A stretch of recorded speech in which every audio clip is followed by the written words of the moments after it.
Right now in KREM News at noon, we are working to get more details after a visiting college team says they face racist abuse in Coeur d'Alene. Hear what local leaders say needs to change. And we're looking at a full afternoon of rainy skies, so we've got your forecast and also what you can expect for Easter weekend. And we'll have the latest on the bridge collapse that happened in Baltimore, what investigators are now looking at as a possible reason that the ship lost control. Hi everyone, welcome to KREM News at noon. I'm Laura Papetti. It is so good to see you. It will be a wet afternoon all across the inland Northwest. So let's check in with Brandon T. Jones. He is stepping in for Thomas this afternoon. Brandon, everyone wants to know how much rain will we likely get so we know if we should bother brushing our hair, essentially.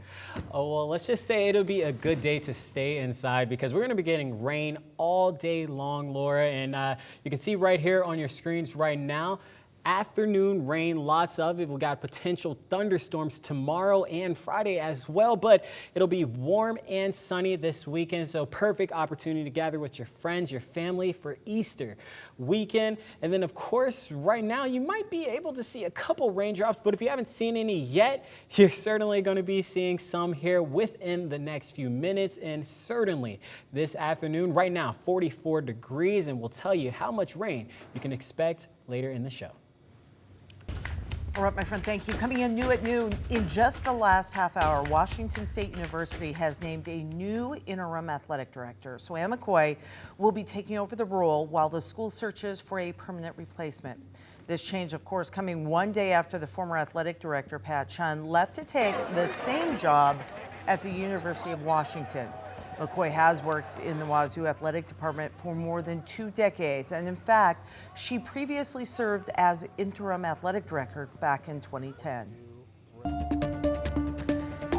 We are continuing to track a developing story out of North Idaho. The Utah women's basketball team says they were racially harassed in Coeur d'Alene shortly after they arrived for the NCAA tournament. Now, according to the team, they were targets of racial harassment twice while walking to and from a restaurant.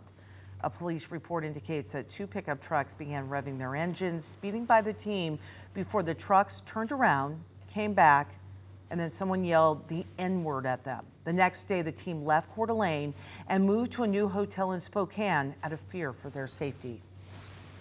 I want to make it very clear and very loud that we condemn in the strongest terms those horrendous acts of hatred, and if the perpetrators can be found, we call upon them to be prosecuted.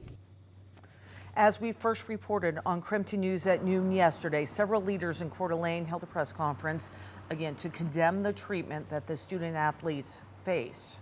Many of them offered an apology. The leaders and Idaho Governor Brad Little released a statement saying there is no place for racism or hate in Idaho. So after the incident, we reached out to the Spokane NAACP president, Lisa Gardner, and she told us, considering North Idaho's history, she says she's saddened but not surprised by what happened. And then she went on to add that this kind of act requires more than a formal condemning.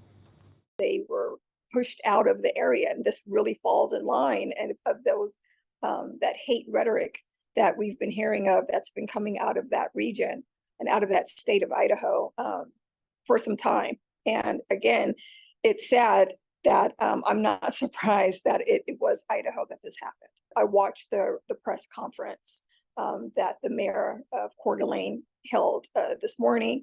And while they condemn hate, we all condemn hate, but it's what's the action that's going to follow it.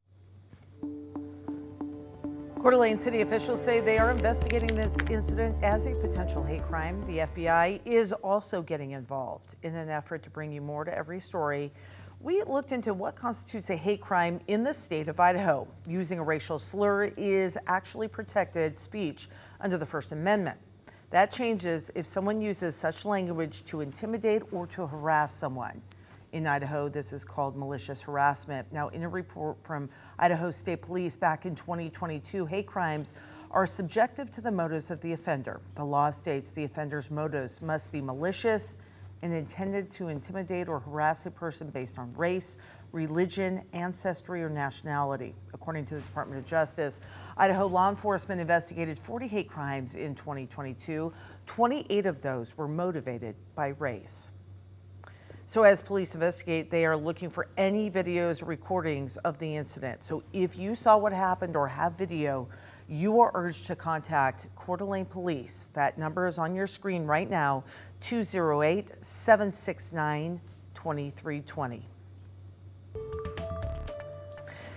Now heading to Baltimore, where rescue crews are still working to find 6 construction workers who were on the Francis Scott Key Bridge when it collapsed. Investigators are trying to really piece together exactly what caused the ship to crash into the bridge, bringing it down. Natalie Brand reports now from Baltimore. A day after a cargo ship hit the Francis Scott Key Bridge in Baltimore, the recovery effort resumed for the 6 construction workers on the bridge at the time of the collapse, including Miguel Luna, a father of 3. These were fathers, and these were sons, and these were husbands.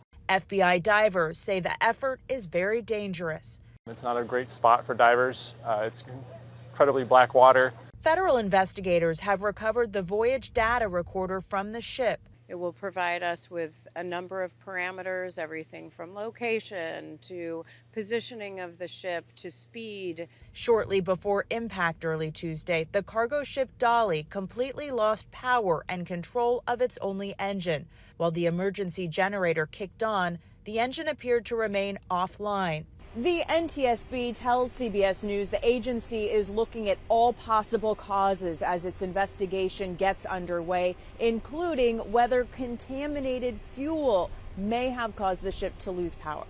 We've heard the reports. That's way too early for us. Baltimore's Key Bridge is the gateway to the city's port, which generates more than $3 billion of annual business.